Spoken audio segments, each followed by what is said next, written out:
have the honor of introducing Dr. Mark Palmert, who I've known for my whole career in endocrinology. Mark and I were actually co-fellows at Boston Children's quite a few years ago. We won't get into how far back that is. Mark Palmert has an MD PhD from the MSTP program at Case Western Reserve University, and did his residency and fellowship at Boston Children's Hospital, and currently serves as the Associate Chair for Outpatient Pediatrics at the Hospital for Sick Children in Toronto, and as a professor of pediatrics and physiology. He actually started his time at Sick Kids in Toronto as the chief of pediatric endocrinology from 2007 to 2018, and then took over his current position. Mark has had a longstanding interest in the regulation and disorder of pubertal timing, starting during his fellowship. And as my fellows will tell you, I quote one of the studies that he did during his fellowship quite frequently when we're talking about delays in pubertal development. So I'm very pleased to welcome him to talk to us about the approach to pediatric and to patients with delayed puberty, and does genetics change what we do? Mark. And Diane, thank you, David and others, for inviting me to be here. It's quite an honor to be here. It's such a storied current and ongoing division. And I think as anybody who's a trainee knows, you kind of bond with the people who are your co-residents, co-students, co-fellows. So it's, Diane and I have a longstanding bond. It's great to see you again. So as Diane said, what we're going to talk a little bit about this morning is delayed puberty, with the question of kind of updating a little bit on some of the genetics in terms of things that have been learned, and then asking ourselves the question about whether or not that new genetic information changes what we do in a clinical setting at all.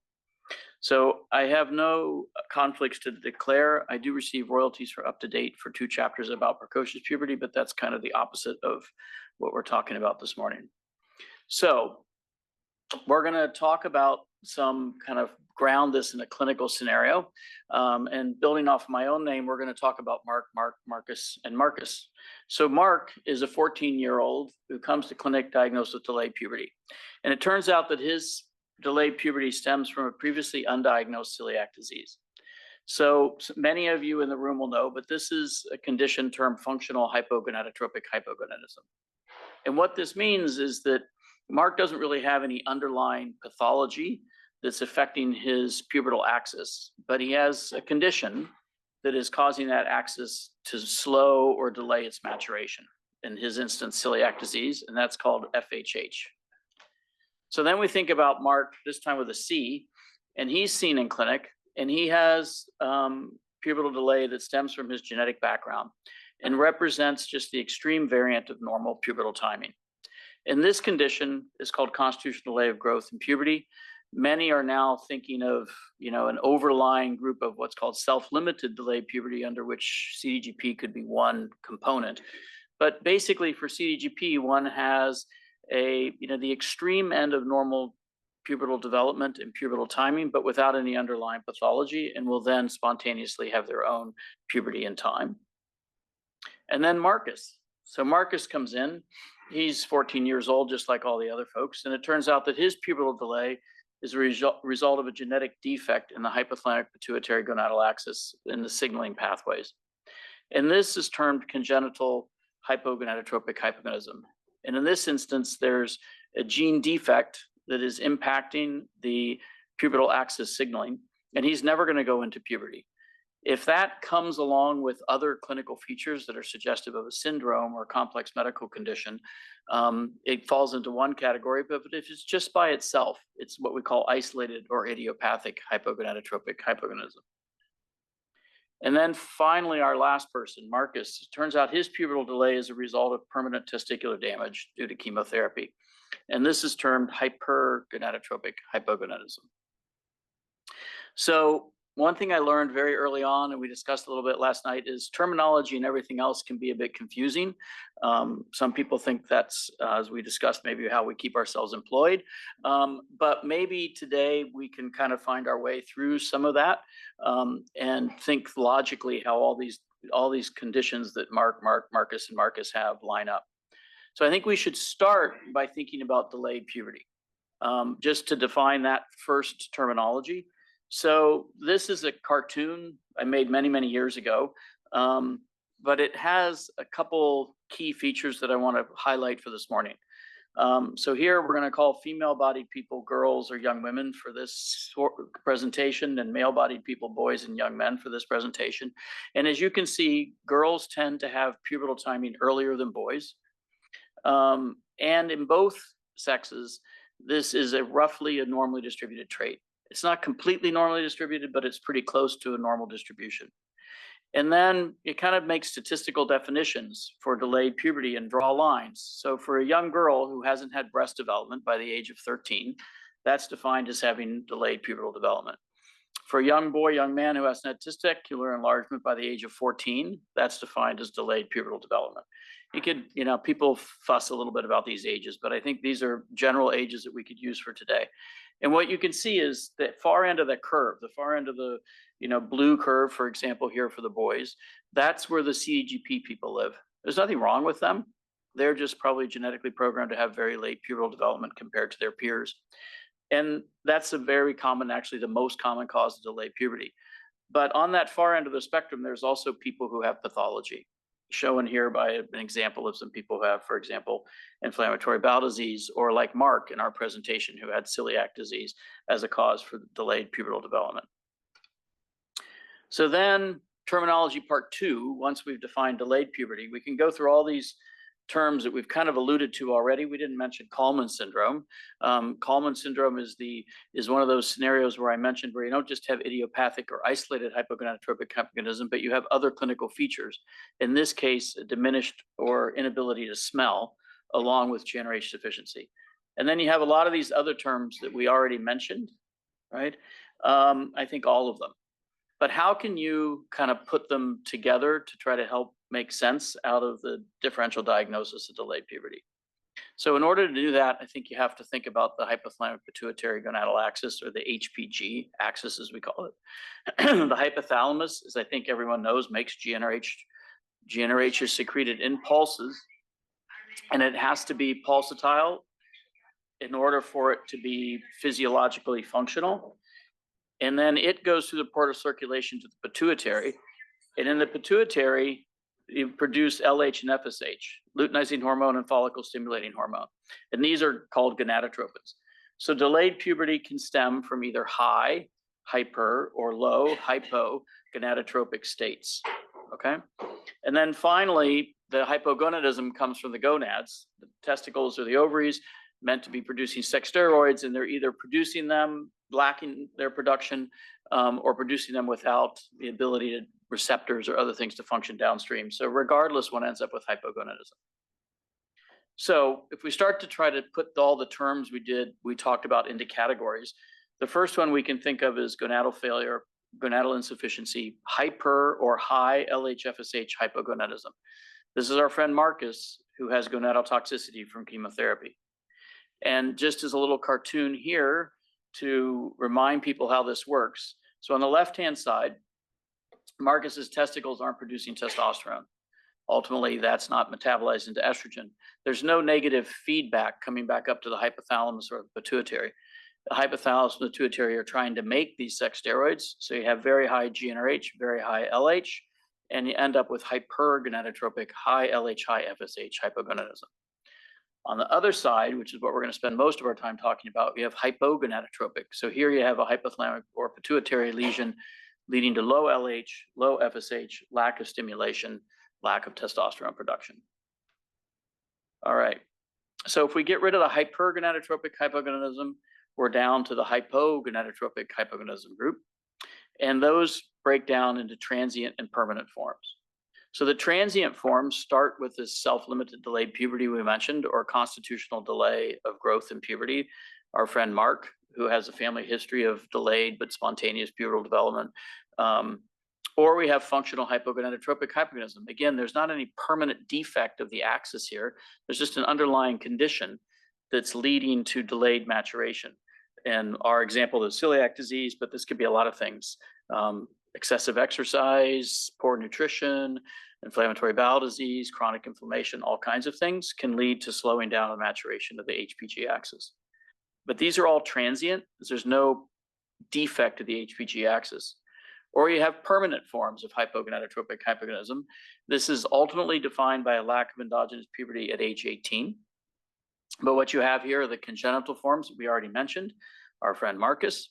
And if there's no other clinical sequelae, this can be called isolated or idiopathic. But it can also, as we mentioned with Kallmann syndrome, it can be part of many different syndromes and complex medical conditions. And then, of course, there's acquired hypogonadotropic hypogonadism.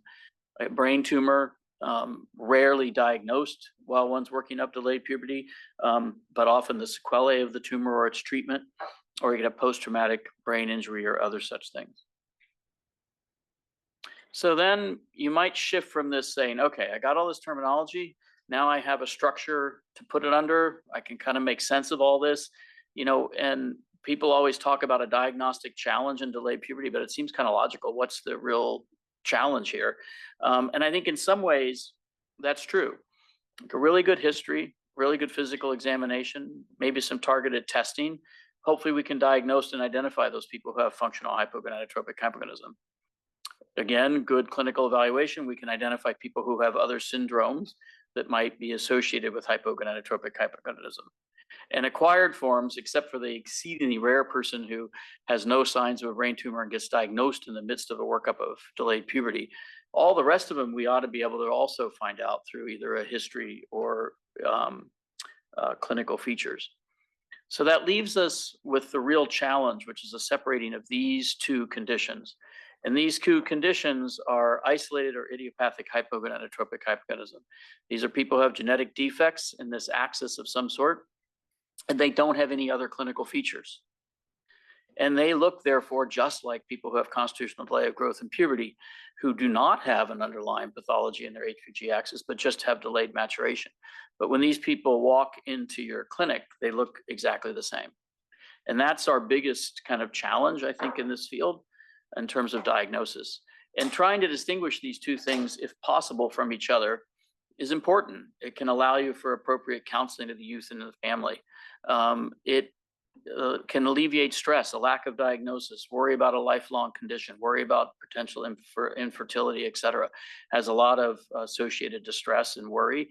You can avoid unnecessary testing. Without a diagnosis made, people are always thinking, well, could this one person over here be the one who has an undiagnosed brain tumor? So everybody should have an MRI, which is probably really not necessary. And then you can simplify and define the appropriate sex hormone replacement regimens if you actually know what the underlying diagnosis is. So now let's think of two different people. And in this presentation this morning, I'm speaking almost entirely about males, and that's on purpose because delayed puberty is by far occurs more often clinically in males than females. There are some small differences between the presentation and evaluation, which we can talk about in question and answers if you want. But here we have Doug. Now he has no other signs of anything except for delayed puberty, and he comes to your clinic. And Douglas comes in right after him, and Douglas has no signs of anything other than delayed puberty as well. And so the question is, who has what? Who has CDGP versus who has idiopathic or isolated hypogonadotropic hypogonadism? And statistics make it, most likely that both of these folks have CDGP, just because it's much, much more common. But is it possible to distinguish these two conditions otherwise? And that's kind of the question that I want to try to go through a little bit this morning. It's a long-standing question. I'm certainly not the only person who has asked it. Jenny Harrington, who was a fellow at the time and now a wonderful colleague, and I wrote a review article in 2012 looking at all the potential tests that could distinguish these two entities from each other, and kind of concluded that there really weren't any easily accessible, reliable tests that would allow this to be done, especially when one didn't kind of already have features that told them what the diagnosis was. And then in 2021, the journal asked us to actually ask this question again. And so we did, and we pretty much came to the same conclusion. But in both instances, there was this, hint in the background that maybe genetics would be the thing that would allow us to separate these two things in time. So with that, we get to the objectives, which are to summarize how genetic studies have advanced understandings of physiology of pubertal onset, to ask ourselves the question of whether or not genetic tests can be used diagnostically, and then to finish just with a clinical approach to the differential diagnosis of delayed puberty and identifying CDGP from pathologic states. Now, throughout this little presentation, I'm going to have a little public service announcement here or there. And one public service announcement that comes, and I've been asked this from family groups, which is this question, which is, is delayed puberty actually a bad thing? Parents often think this is actually a good thing. And, if any of you have seen Inside Out 1 and Inside Out 2, there's this young person, Riley, who's going through a lot of life challenges, moving, development, et cetera. And she's got these emotions that are, joy is the key one, but others that are helping her kind of go through these life events. What the heck is that?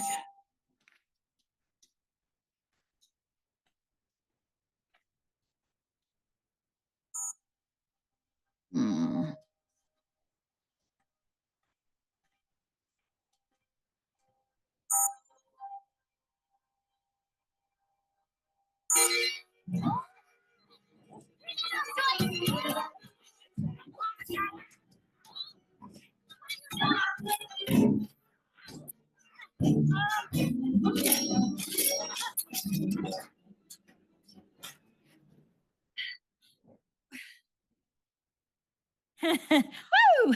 Problem solved.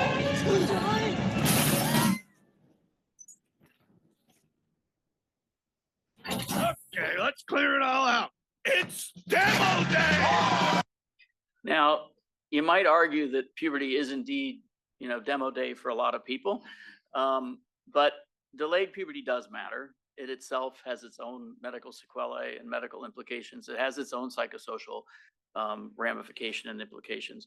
And of course, as we've already gone through, it can be a signal of underlying pathology, et cetera, that we want to address. So not sure delayed puberty is necessarily a good thing. And so let's think a little bit about how we might evaluate those people who have it a bit further. So in terms of genetics and what we've learned, so the causes of congenital hypogonadotropic hypogonadism. All right, so this field kind of, got off the ground, so to speak, in 1991. And what happened in 1991 is people identified the gene that caused this condition called Kalman syndrome that I talked about. And what they learned is that this gene termed Cal1, now termed anosmin-1, was a extracellular neurocell adhesion molecule that was important for the migration of the GnRH neurons during embryogenesis. So the migration of the GnRH neurons occurs along the olfactory plateau, and they go along the olfactory plateau and finally find themselves back in where they're supposed to reside in the hypothalamus. And so defects along that migratory pathway led to this kind of odd association of an inability or a diminished ability to smell associated with GnRH deficiency. And this was kind of an example of how finding the gene that was causing a familial or genetic disorder could lead to understanding how the HPG axis functioned, in this case, from an embryologic standpoint. And then things were kind of quiet. If you think back to this era, some of you might not have even been born, but there wasn't whole exome sequencing, and there wasn't, all kinds of other kind of stuff. It took a long time to figure out what the genes were that caused a family or a genetic condition. And so 1997, people identified the gonadotropin releasing hormone receptor itself as a cause of this condition. This would, of course, be a cause of isolated or idiopathic, like we're talking about. If you don't have anything wrong with them at all, except for the GnRH receptor doesn't work. And then subsequently, many years later, 2009, GnRH itself was identified as a cause of hypogonadotropic hypogonadism. Now, if you think about these last two things, they didn't really teach us anything that we didn't already know. We kind of already knew there was GnRH. We kind of already knew there was a GnRH receptor, unlike Kalman syndrome. But a lot of the other genes that have been identified as this type of investigation has gone on have taught us a lot. So here's fibroblast growth factor receptor 1. This is another gene that's involved in development of the olfactory bulb and also GnRH neuronal migration. It interestingly has other roles too in nasal cartilage and hearing and in limb abnormalities. And so this gene doesn't lead to just isolated GnRH deficiency like Kalman gene does, but leads to an inability to smell, GnRH deficiency, but also some often associated other clinical features. Here's another molecule, this heparin sulfate 6-otransferase 1. That's a gene that's involved in extracellular sugar modifications. These again are very important for the migration in normal human development, and including GnRH neuronal migration. And here's an example of a gene that's very interesting because this Clotho-B is part of the pathway that signals the central nervous system about the nutritional sufficiency. And as we all know, lack of nutrition can slow down the HPG axis maturation, lead to delayed or interrupted pubertal development. And this is an example of a pathway gene that's involved in that. Now, don't worry, I'm not going to just sit here and like click, screen after screen of genes.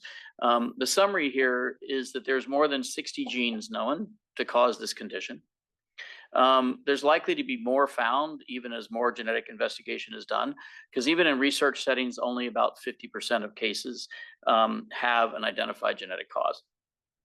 But doing all this investigation has taught us a lot. We used to know that Kalman syndrome is X-linked, but now we know this condition can be autosomal dominant, autosomal recessive, monogenic, oligogenic.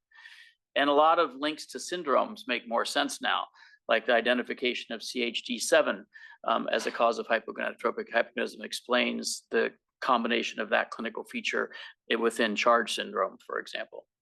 So if I think back when Diane and I were fellows, again, back perhaps as they say back in the day kind of thing, we kind of knew there was an HPG axis, and we knew that things like stress and nutrition and other things had an impact on this axis, but we didn't really know how that worked, to be honest. But now, just sticking on this little cartoon here, you can now see that there's all kinds of genes that are known to be important for the GnRH development and migration.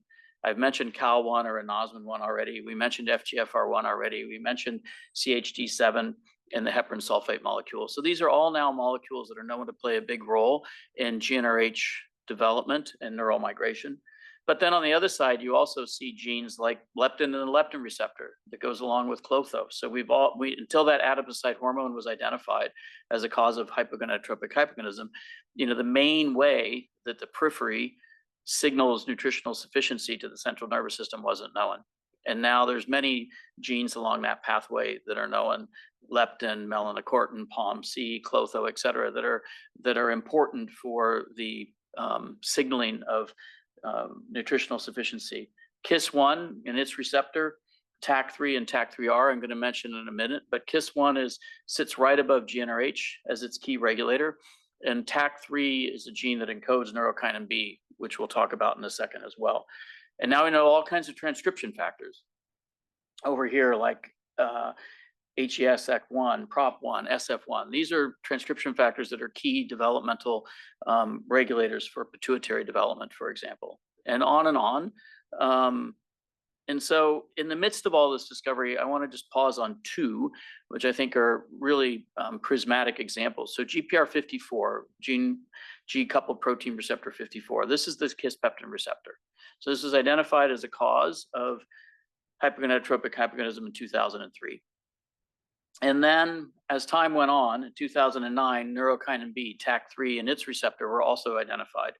And as research around these two neuropeptides kept going, we soon learned that these two neuropeptides are co-localized along with a third one called dynorphin in KNDY neurons, or candy neurons as they're often called. And no one knew these neurons existed before, nor what was in them. But what happens is kisspeptin and neurokinin B are both stimulatory for GnRH secretion. Dynorphin is inhibitory. And so now it's becoming clear that the kind of coordinated expression and secretion of these three neuropeptides is largely probably what leads to the GnRH pulse that goes up and down all day long. and sex-specific, in particular estrogen-specific feedback around into these neurons in different parts of the hypothalamus is what allows for the pre-ovulatory LH surge that happens during the menstrual cycle. So this is just an example where finding out the genes that lead to delayed puberty or hypogonadotropic hypogonadism has taught us a lot about how the axis functioned. Well, what about constitutional delay of growth and puberty? So very similarly, genes have been identified in this realm too. Here's the immunoglobulin superfamily 10 gene, which once again is expressed in the embryonic nasal mesenchyme and is important for neuronal migration, and defects in it somehow lead to a diminished pool of GnRH neurons. And that functions but leads to delayed pubertal development. As you could imagine, here's EAP1. This is a regulator of the GnRH promoter, and you could envision that regulation of gene expression could have something to do with causing of delayed puberty. Here's an example more recently of the melanocortin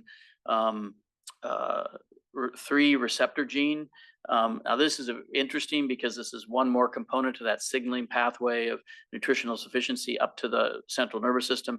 This gene is also highly expressed in KNDY neurons. So here too, you can flip up a summary. There's now 25 genes that are known to cause CDGP. And that's, but much, much, much more unknown here than in CHH. 95% of the cases are unknown. Hit rate of genetic studies is only about 5 to 10%. And it immediately brings up a question, which is how many of these genes overlap with CAH and how many of them are specific to CDGP? Because obviously, if you knew the answer to that question, you could think about whether or not genetics can indeed start to become a force to allow you to differentiate these two conditions. So this is a question that's been asked a lot, several times. I'm going to focus first here on the study that's on the bottom right-hand side. This is a European collaborative study. And what they did is they looked at 116 cases of individuals who had congenital hypogonadotropic hypogonadism. They divided those into 61 that had Kalman syndrome more globally, meaning a diminished or inability to smell, not necessarily just limited to that phenotype only. And then people with a little n that had normosmic CHH. And what you can see right away is, interesting enough, there are some genes that have defects that cause both phenotypes. But there are other genes on the far left and the far right that cause either Kalman syndrome or normosmic situations alone. And then they went and they looked at CDGP, and they looked at 72 cases, and they said, okay, if I look at all these genes that we found that cause CHH, how many of them also cause CDGP? And as you can see in panel D, really hardly any. And if you compare panel D to E and F, really no findings beyond what's kind of seen in population background variation. So this implied that the genes that cause CHH actually don't overlap a whole lot with the genes that cause CDGP. And as time went on, this is a paper I'm going to come back over and over again. The paper in the upper left-hand side here is just a massive study of looking at the variants present in over 800,000 women and the presence of those variants associated with the timing of menarche. Okay, this is like one of the biggest genome-wide type studies that probably has ever been done. And what they did is they identified genes that had variants, and you could make a case that some of those variants are the causes of CDGP. They identified those genes. And then this group down here below in the bottom left-hand side said, okay, now that we have these genes, let's go look in our group of CHH. And as you can see here, they have 1,300 individuals with CAH. So these are both huge studies. And after they did all of this analysis, they really found that our friend neurokinin B's receptor was the only main gene that overlapped between CHH and CDGP. Okay, otherwise the causes of these two conditions were largely distinct. So that gets to question 2. If we understand all of that and understand a little bit about what we've learned about the axis, can we use any of that for diagnostic testing? So second public service announcement is, as the middle of kind of thinking through delayed puberty, just reminding ourselves of all of the impacts that puberty has on our friends, on our family members, children, patients, etc. It is a time where a fair amount of support is often needed.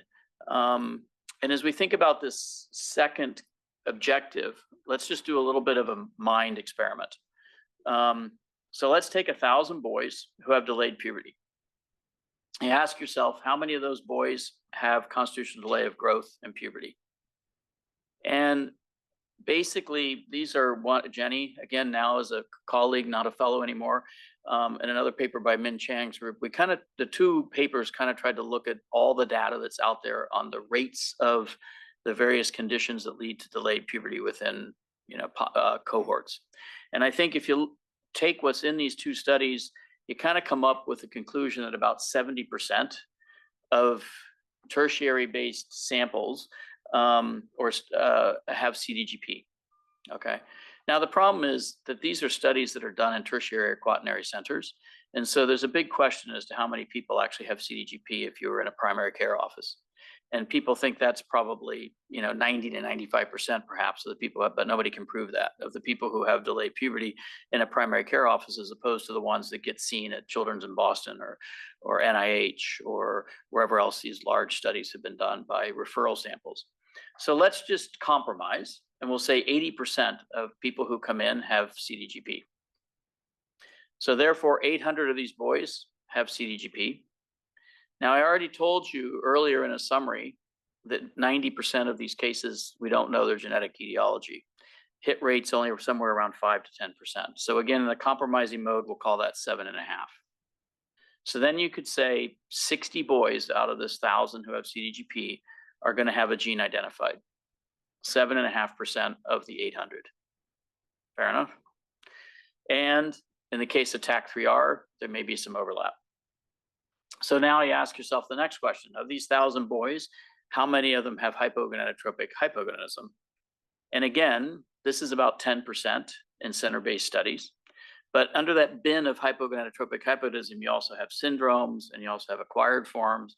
And what we're really asking ourselves this morning is the question about isolated or idiopathic hypogonadotropic hypogonadism compared to CDGP. So let's say that that entity is about half of all those HH kids. So now 50 of these boys, 1/2 of 10% of 1,000, are going to have isolated or idiopathic hypogonadotropic hypogonadism. And genetic testing has a 50% yield. So now you're down to 25 boys with a gene that's been identified.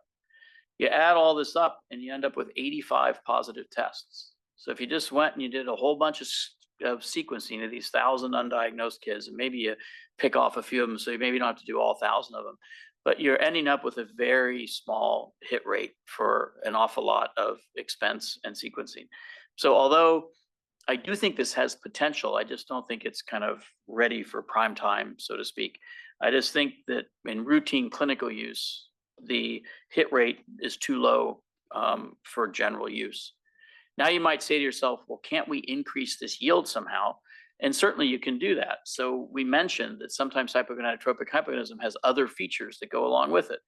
So some people who have Kallman syndrome, even with the initial CAL1 gene, have something called synkinesia. That's called mirror movement. So if I move this hand moves automatically, right, without control. So if I have that, I might say, ooh, this person has CAL1. Or we mentioned hearing loss is a potential additional feature, limb or bony abnormalities, additional features. So you can see here in this European study, what they did was they said, okay, if I sequence all comers, CAL1 genes about 5%, CHD7, 6%, FGFR1, 10%.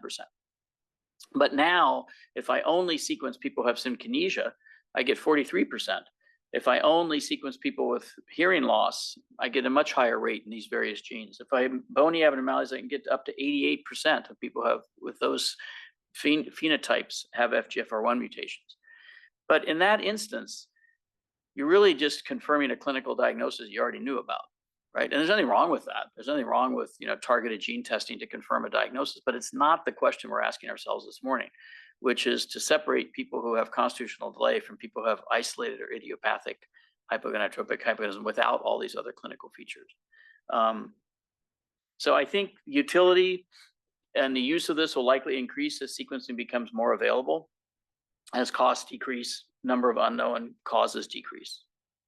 Now, any of you who are sitting there thinking about puberty as a trait, and I've kind of alluded to it a little bit as you went along, might be thinking about, well, what about the regulation of the timing of puberty in the general population?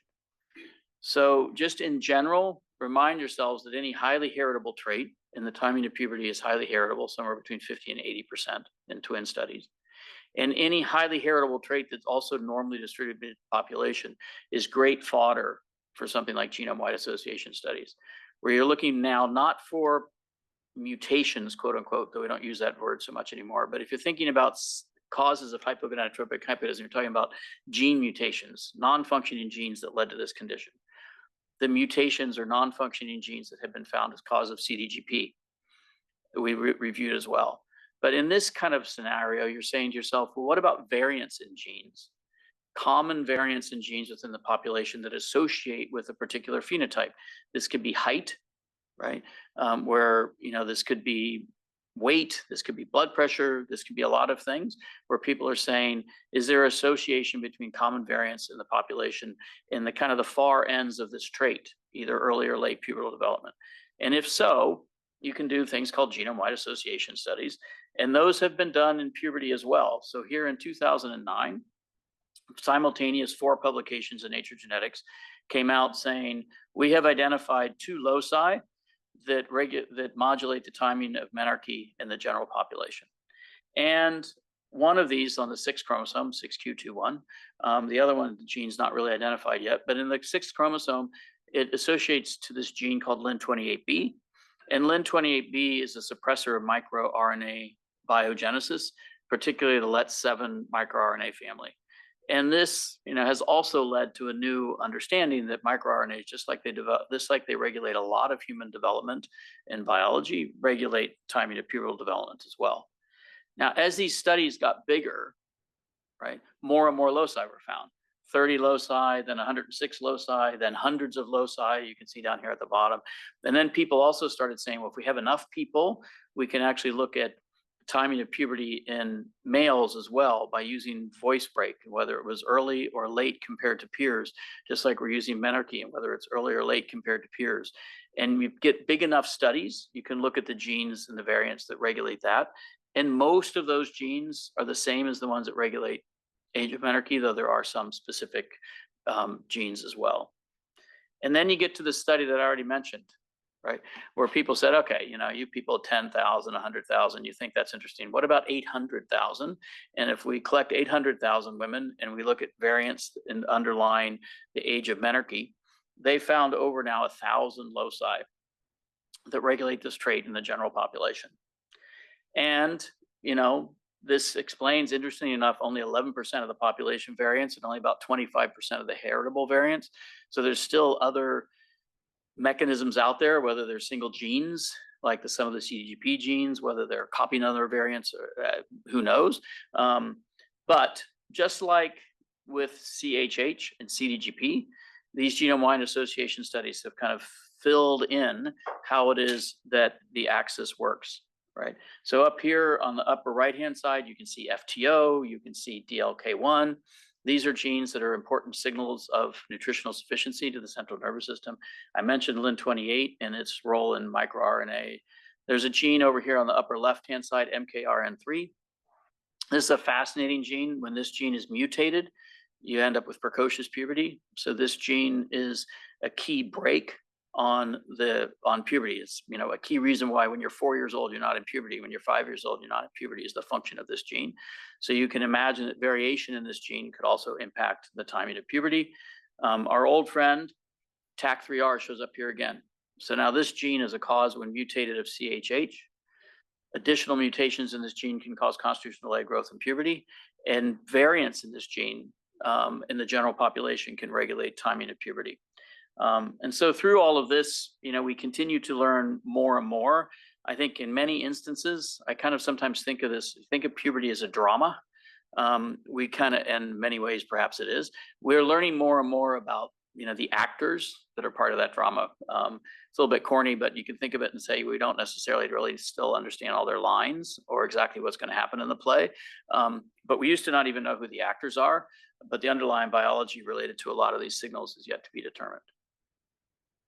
So last question before we go back to our summary here is polygenic risk scores. So people who do research like type 2 diabetes and other kinds of things, you've said, well, there's common variants that lead to this condition in the general population. If I knew the genotype of all those variants, I could come up with a risk score of this individual having this condition, right? Those are called polygenic risk scores. You can do the same thing for delayed puberty. You could now say, if I knew the variants of those 1,000 loci, I could come up with a risk score of this individual having delayed pubertal development, the very far end of that spectrum. And so again, various collaborative groups have tried to do this, 2020, and then 2023, 2024. And then of course, this group said, okay, you people playing around with a few thousand cases or so, we'll do this for real with 800,000.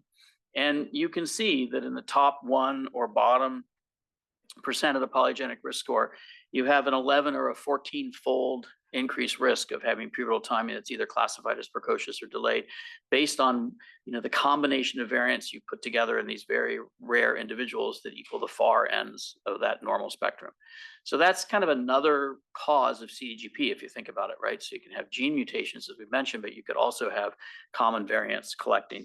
And so it is feasible that you could look at the genotype of all those things and come up with a polygenic risk score to identify CDGP. But again, most of us in clinical practice aren't doing these things. So I do think that genetics actually will lead to ability to diagnose CHH, diagnose CDGP in time. We did the 2012, 2021, I don't know, 2028, 2030. My guess is this will become part of general clinical practice, but it's just not there yet. So if we take a break and say to ourselves, we've learned a lot from genetics, but does it actually change what we do? I would say it changed a lot of our understanding of puberty and how it's regulated, but it doesn't really change what we do day to day clinically, at least not yet. So given that, let's take a step back and think through our differential diagnosis and think how we might approach a kid in clinic. And then again, whether we can say anything that identifies the CDGP. And this is my last little public service announcement. Just reminding folks that not only all these aspects that are here, but early and late puberty is also a psychosocial stressor in this realm, and something that we have to think about for youth and patients and families. So how do we approach differential diagnosis of delayed puberty? So I've kind of already mentioned this LH-FSH. Separate off the people who have hypergonadotropic hypogonadism. Separate off the people who have some kind of gonadal insufficiency or enzyme pathway or receptor insufficiency, whatever it is. You can try to identify the cause once you've identified those people. They're going to have high LH, high FSH, and they go off on the left-hand side. Everybody else is over here on the right-hand side and has hypogonadotropic hypogonadism. So just reminding you, when we were doing our terminology discussion, this is Marcus, who has gonadal toxicity from chemotherapy and has hypergonadotropic hypogonadism. Everyone else is over here on the right. And when you get to this group, you're thinking about constitutional delay of growth and puberty, you're thinking about functional hypogonadotropic hypogonadism, and you're thinking about permanent forms of hypogonadotropic hypogonadism. And those is reminding you in our little categorization here, those can be transient. So constitutional delay or functional, meaning an intact axis that's delayed either likely from genetic background or from an underlying condition that's impacting its function, or it can be permanent. The congenital forms that can either be isolated or part of syndromes. Our friend Marcus, who had the gene defect in HPG signaling, or again, can be acquired. But these are permanent forms of hypogonadotropic hypogonadism. So to kind of work your way through thinking through those options, the first thing I do is I try to find out whether I can find any evidence of FHH. So history, physical examination, key things like, is this person underweight for height? Do they have abdominal complaints? Do they have concerns around perhaps an eating disorder, or they're a person who does a lot of exercise or some other such thing? When we did a review of people who presented to Children's Hospital in Boston years and years ago, we found 30 different conditions underlying the FHH bin. So this is being a good general pediatrician and trying to find, why has this person come to delayed puberty? Is there a cause here? Now you can also think about the potential of an undiagnosed central nervous system condition. So, is there anything here that makes me think that this particular patient needs an MRI to identify a newly found CNS lesion? In that regard, people often ask, how many tests should we do and what tests should we do to evaluate these people? And this is a bit of an old study, but there aren't very many studies that have tried to do this that I'm aware of. So what we did here is we looked at a bunch of people who came to clinic with delayed puberty. We looked at the tests that were done and for them and the utility of those tests.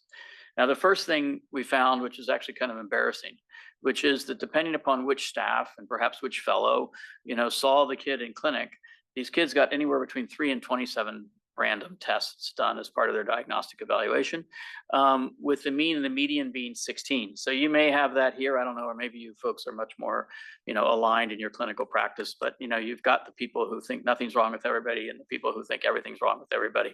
And some of them are doing very few tests, some of them are doing a lot. But in the end, at least in our study, none of them had value. LH and FSH had value. We've talked about that before.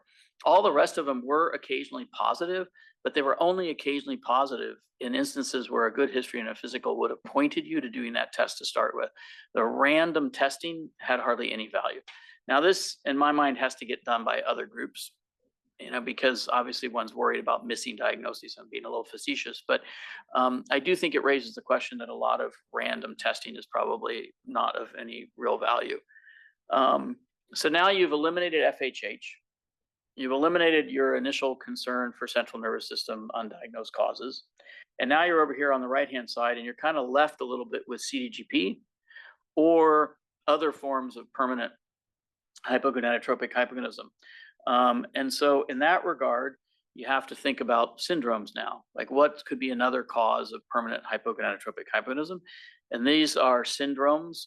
I've mentioned Kallmann syndrome over and over again. I mentioned Charge syndrome, but there are other syndromes like Prader-Willi. And if you want to think about Prader-Willi, you have like an expert sitting right here in the front row who's made some videos around the hypogonadism that goes along with the Prader-Willi.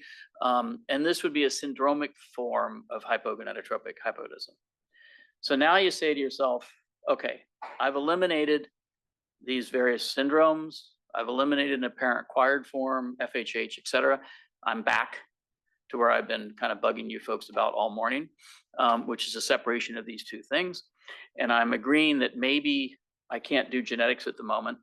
So is there any clinical evidence that helps me? So there are features for you to think about. These don't come up all that often, but you don't want to miss them when they're there. So obviously a family history, that one's a given of one condition or the other. It's not absolute because you already saw, TAC3, for example, could be presenting in a family with different phenotypes. But in general, this certainly points to one condition or the other. Constitutional delay of growth in puberty has its name, constitutional. It's thought to be highly genetic itself, and it's kind of programming growth and pubertal timing and all kinds of other developmental features. So interestingly enough, the timing of adrenarche or adrenal maturation, production of adrenal androgens, acne, pubic hair, axillary hair, these kind of things, that's delayed in individuals who have CDGP. They have kind of a often delayed in them. They have like a delay in all of their maturation, whereas someone who just has a pubertal axis issue has adrenarche on time. And there are some other features. This is a European study where they tried to look at features that might distinguish one diagnosis from another. In bilateral cryptorchidism, 17.2 odds ratio. So this is an indication in utero, there's a lack of GnRH and a lack of LH, FSH signaling and a lack of the signals that are required for testicular descent. So not surprising if you have bilateral cryptorchidism, that's highly suggestive of IHH. Are there physical exam features as well? Well, having small testes. Again, if there's no signaling, GnRH, LH, FSH, a baby will be born with very small testes and might show up in your clinic with very small testes. And similarly, without any androgen exposure can have micropenis as well. So there are features, although uncommon. So if we go back to our friend Doug, you can imagine Doug walking in and Doug has bilateral cryptorchidism. Doug had micropenis at birth. Doug developed pubic hair on par with peers instead of being delayed, has a family history of stalled pubertal development, has a physical exam that shows very small testes. So you should be saying to yourself, wow, Doug's that one kid I can just prove has IHH before I do anything almost. And certainly some of these other features may point you in that direction. And when we talked about Douglas earlier, he's the opposite. He developed pubic hair later than all his peers. He has a family history of late but spontaneous development. When you examine his testes, there are 3 cc's, kind of right at the cusp of puberty, but not yet in puberty. And so he most likely has CDGP. None of these things are definitive, but you should keep them in mind until, true diagnostic tests that can separate these things come along. So with that, hopefully we've hit all 3 of our objectives, and happy to answer any questions if anybody has any. The preceding program is copyrighted by the Board of Trustees of the Leland Stanford Junior University.